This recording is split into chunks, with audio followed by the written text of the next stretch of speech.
Good evening students. आज हम class 10th के चैप्टर नंबर 18 के बारे में डिस्कस करते हैं। एक्सरसाइज 18 जो बहुत अच्छी इंपॉर्टेंट एक्सरसाइज है। इससे कम से कम 2-3 क्वेश्चन आते हैं और ये 4 मार्क्स की है। इससे 2 क्वेश्चन आएंगे। एक क्वेश्चन तो आएगा, पहले इसके बारे में डिटेल बता रहा हूँ। 1 नंबर का आएगा और एक क्वेश्चन आता है 3 नंबर का। एंड टोटल क्वेश्चन कितना आएगा? 2 क्वेश्चन आते हैं इससे। ठीक है, ये बहुत ही अच्छा इंपॉर्टेंट मतलब अच्छा टॉपिक है। तो सबसे पहले रीजनिंग तौर से भी इम्पोर्टेंट टॉपिक है और पढ़ने के लिए भी है जो बच्चे पढ़ रहे हैं। सबसे पहले जो 9th से 10th में एंटर किए हैं उनके लिए जानना इम्पोर्टेंट है प्रायिकता क्या होती है, प्रोबेबिलिटी होती क्या है। वैसे जो कोई भी इवेंट हो, कोई भी घटना हो, उस घटने की जो भी चांसेस होते हैं वो प्रायिकता कहलाती है। जैसे मान लो मैंने एक सिक्का उछाला, तो सिक्का उछालने पर अब पता नहीं मुझे क्या आएगा, हेड आएगा, टेल आएगा, अदरवाइज कुछ भी है। मतलब वे घटनाएं जिनके बारे में अपन अनुमान नहीं लगा सकते वो प्रायिकता के अंदर आती है। जैसे मान लो इनको छोड़ो, सिक्कों को छोड़ो, नॉर्मली बात करो। जैसे अपन अनुमान लगाएंगे कि आज मौसम को देख के अनुमान लगा लिया आज बरसात होगी। बादल देख लिए काले काले हैं कि आज बरसात होगी। मान लो कई बार कहावत भी सुनी है आप लोगों ने, जो गरजते हैं वो बरसते भी नहीं है। तो कई बार नहीं होती है। तो मतलब जब भी आपने काले बादल देखे, आपने 2 कंडीशन लगाई कि या तो बरसात होगी या नहीं होगी। तो ये जो अनुमान किसी भी घटना के वो देखकर आप जो अनुमान लगाते हो, जो अब एक कंडीशन जो होती है क्या कहलाती है? प्रायिकता कहलाती है, प्रोबेबिलिटी कहलाती है। तो वैसे हम गणित की भाषा में, मैथमेटिक्स की भाषा में भी यही करेंगे। हम एक तरह से क्या कहते हैं, अनुमान लगाना, ये प्रोबेबिलिटी कहलाती है। यानी किसी भी घटना के बारे में अनुमान लगाना क्या कहलाती है? एक प्रोबेबिलिटी, प्रायिकता कहलाती है। अब जैसे मान लो इसमें ज़्यादातर इसमें क्वेश्चन आता है डाइस के आते हैं, पास से के आते हैं या कार्ड्स के आते हैं। बस इधर इन्हीं पे आते हैं, ताश के पत्ते ज़्यादातर इन्हीं के बारे में क्वेश्चन दिए गए। जैसे मान लो एक पासे को उछालने पर, अब पासे को उछाला हूँ तो क्या आएगा? या कॉइन्स भी आते हैं, इसमें कॉइन्स भी आते हैं, सिक्के। जैसे एक पासे को उछाला मैंने, एक पासे को उछालने पर क्या होते हैं? 6 कंडीशन होती है, 6 सिक्के आएंगे, 6 नंबर आएंगे, 1 2 3 4 5 6, अदरवाइज जो भी है। अब वो सबसे पहले बिल्कुल बेस से समझाते हैं। इसमें मतलब कौन कौन से महत्वपूर्ण पॉइंट होते हैं वो समझने के लिए क्या होते हैं। पहला आएगा यादृच्छिक प्रयोग, ढंग से समझना। यादृच्छिक प्रयोग होता क्या है? यादृच्छिक प्रयोग, इसको इंग्लिश में बोलते हैं रैंडम एक्सपेरिमेंट। रैंडम एक्सपेरिमेंट होता क्या है? नाम से ही यादृच्छिक, रैंडमली, जो रैंडमली, जैसे मान लो रैंडमली एक्सपेरिमेंट क्या होता है? मतलब जिसके हमें आउटकम्स के बारे में पहले से पता है कि क्या आएगा, लेकिन हम डेफिनेटली नहीं कह सकते, निश्चित रूप से ये नहीं कह सकते कि वही आएगा। यादृच्छिक प्रयोग क्या होता है? मतलब वह घटना जिसके परिणाम के बारे में हमें पता हो, बट हम निश्चित रूप से नहीं कह सकते कि वही आएगा। जैसे मान लो एक सिक्का उछाला, एक मैंने क्या करा, एक कॉइन, एक सिक्का उछाला। अब इसकी 2 कंडीशन है, या तो हेड आता है जिसको हिंदी में चित्त बोलते हैं, या टेल आता है जिसको हिंदी में पट बोलते हैं। ठीक है, या तो हेड आता है या पट टेल आता है। तो ये तो पता है मुझे, बस सिक्का उछाला हर एक बच्चे को पता रहता है कि इसमें 2 कंडीशन रहती है, तो सिक्का या हेड आएगा, टेल आएगा। बट मैं जब उछालने पर डेफिनेटली नहीं कहता कि हेड ही आएगा, तो वो क्या कहलाता है? वो यादृच्छिक प्रयोग कहलाता है, रैंडम एक्सपेरिमेंट कहलाता है। अब सेकंड जो आता है वो आता है अभिप्रयोग घटना।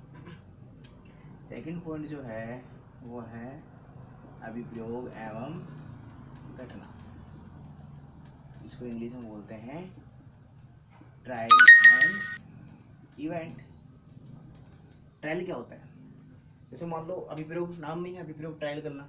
एक सिक्के को उछालना ट्रायल है, या पासे को उछालना ट्रायल है, ताश फेंकना वो भी ट्रायल है। यानी कि एक सिक्के कॉइन को टॉस करना, कॉइन को टॉस करना, सिक्के को उछालना क्या है? अभिप्रयोग है। और उस पर हेड या टेल आना क्या करना है? इवेंट है, घटना है। और इवेंट क्या है? घटना क्या है? उस पर हेड या टेल आना, वो एक इवेंट कहलाता है। एक सिक्के को उछालना क्या कहलाता है? ट्रायल, और उस पर हेड या टेल आना इवेंट कहलाता है। अब आता है निश्चेष घटनाएं, जो इम्पोर्टेंट टॉपिक है इसमें, निश्चेष घटनाएं। अच्छा है क्वेश्चन ये, निश्चेष घटनाएं का फ्यूचर है।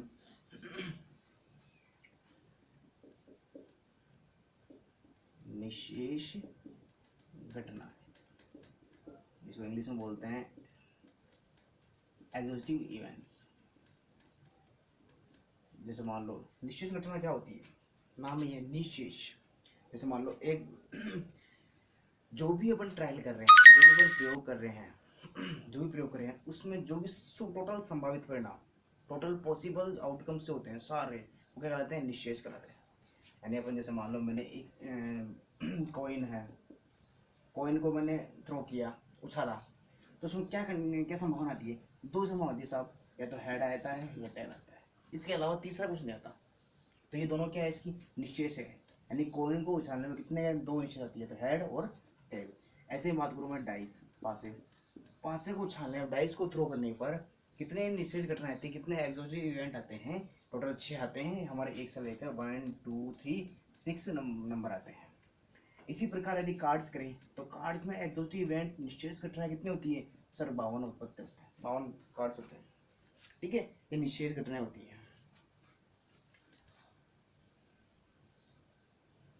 फोर्थ होता है फेवरेबल इवेंट्स।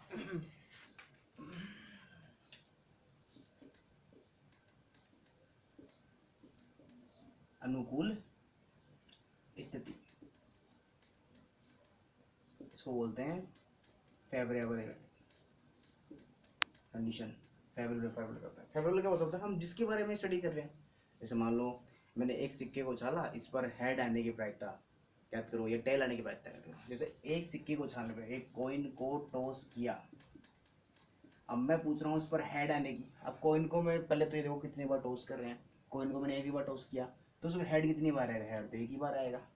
तो जो जिसके बारे में पूछ रहे हैं अपन, जैसे मान लो मैंने पूछा हेड आने की प्रायिकता, तो जो अनुकूल क्या होंगे वो हेड, जिसके बारे में प्रश्न पूछा गया है। कुल मिला के आप तो ये देखा करो अनुकूल क्या होते हैं, जिसके बारे में प्रश्न पूछा गया है, बस वो अनुकूल है आपके फेवरेबल इवेंट्स।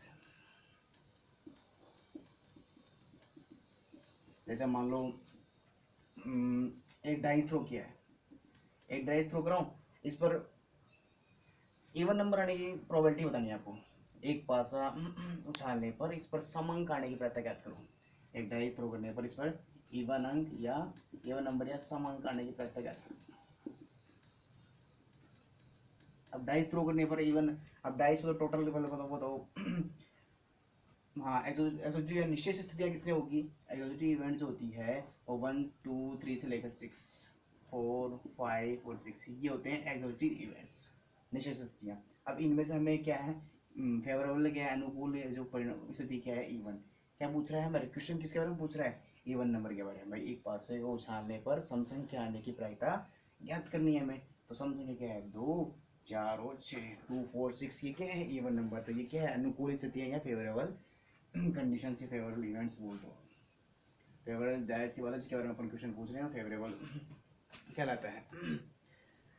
अब क्या कहलाती है,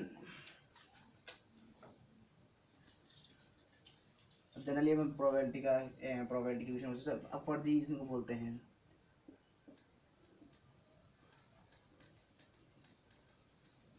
म्यूचुअली एक्सक्लूसिव,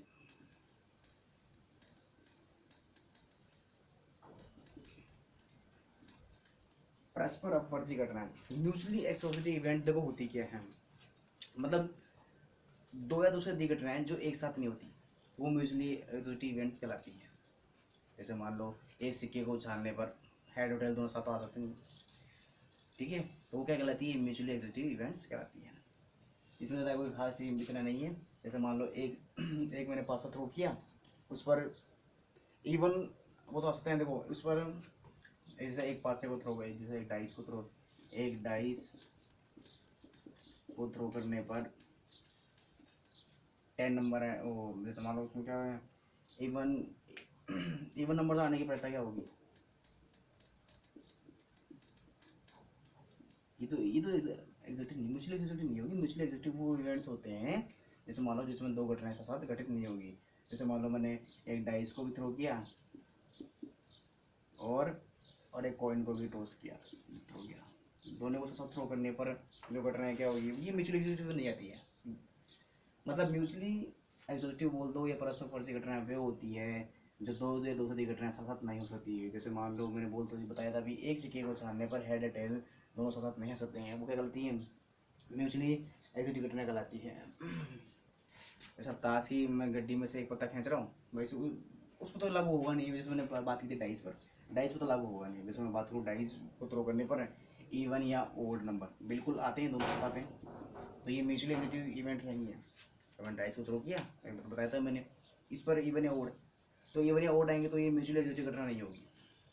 अब बात करें अदरवाइज अगर टॉपिक की बात करें अपन, जैसे मान लो एक कार्ड से लें, कार्ड्स को उस कार्ड्स में से एक पत्ता खींचने पर ईंट का इक्का आने की प्रथा ज्ञात करो। किसका? ईंट का इक्का। बिल्कुल ये दोनों घटनाएं साथ साथ हो सकती है, तो ये दोनों घटनाएं साथ साथ हो सकती है, तो क्या कहता है, ये भी म्यूचुअली एक्सिक्यूटिव इवेंट्स नहीं है। ध्यान रखना, ये म्यूचुअली एक्सिक्यूटिव नहीं है, तो दोनों हो सकती है सब।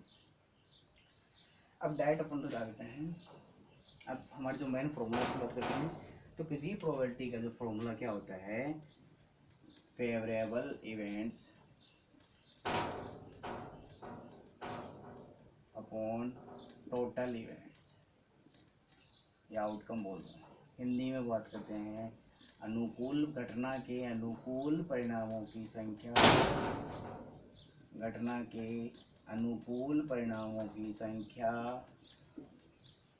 बटा कुल परिणामों की संख्या, कुल परिणामों की संख्या। ये हमारे किसी भी कोई भी क्वेश्चन है, कोई भी घटना है, उसकी प्रायिकता निकालना सूत्र क्या होता है, घटना के अनुकूल परिणामों की संख्या ऊपर आएगा, कुल परिणामों की संख्या नीचे आएगा। एक बात ध्यान रखना, प्रोबेबिलिटी की जो वैल्यू होती है वो हमेशा 0 से 1 के बीच में होती है, न तो 0 से कभी कम आएगा, न 0 से 1 से कभी भी ऊपर जाएगा। अब ये 0 किसके लिए होता है, बिल्कुल इक्वल का निशान लग रहा है, प्रोबेबिलिटी 0 होती है किसके होता है, हमेशा इम्पॉसिबल इवेंट, असंभव घटना के लिए। जैसे मान लो मैंने बोला एक पासे को उछालने पर 7 अंक आने की प्रत्याघात करो, तो पासे पर तो 6 से बड़ा अंक तो आ नहीं सकता, तो वो क्या है, असंभव घटना है, तो उसकी प्रत्या क्या होगी, 0 होगी। ठीक है, अब ये क्या है, निश्चित घटना। निश्चित घटना की प्रायिकता हमेशा क्या होती है, 1 होती है। जैसे मान लो मैंने बोला एक पासे को उछालने पर 6 से कम अंक आने की प्रत्याघात करो, ये तो निश्चित है, एक पासे को उछालेंगे तो 6 या 6 से कम ही आएंगे, 6 से ऊपर तो जाने से रहे, 6 से ऊपर तो असंभव है, 6 से कम तो बिल्कुल फिक्स है, निश्चित है, तो उसकी प्रायिकता क्या होगी, 1 होगी। ठीक है, तो ये सब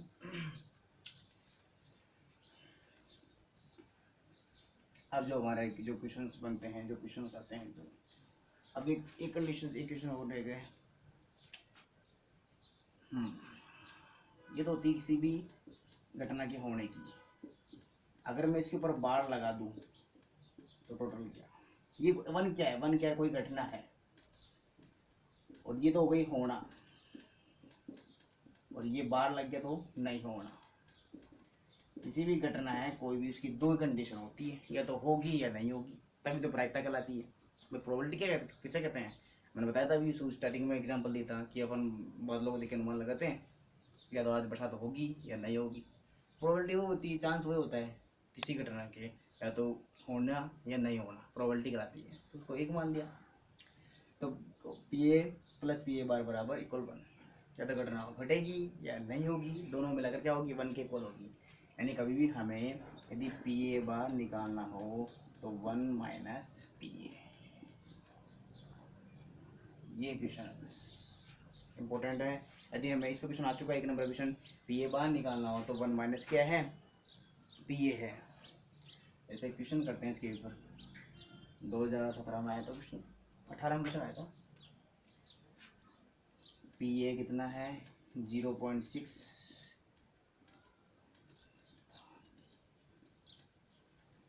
2018 में क्वेश्चन आया था, और हमें निकालना है पी ए बार। तो अभी बताया था मैंने पी ए बार का फॉर्मूला क्या आएगा, 1 माइनस पी, 1 माइनस 0.6 तो कितना आएगा, 0.35। देखो 0 से 0 और 1 के बीच में आना चाहिए, ये ध्यान रखना बस, प्रोबेबिलिटी का हमारा आंसर हमेशा 0 से 1 के बीच में आना चाहिए, ना तो 0 से कम आना चाहिए, न 1 से ज़्यादा आना चाहिए। ठीक है फ्रेंड्स, बाकी कल बच्चे क्वेश्चन कल करेंगे, कल कंप्लीट हो जाएगा। धन्यवाद।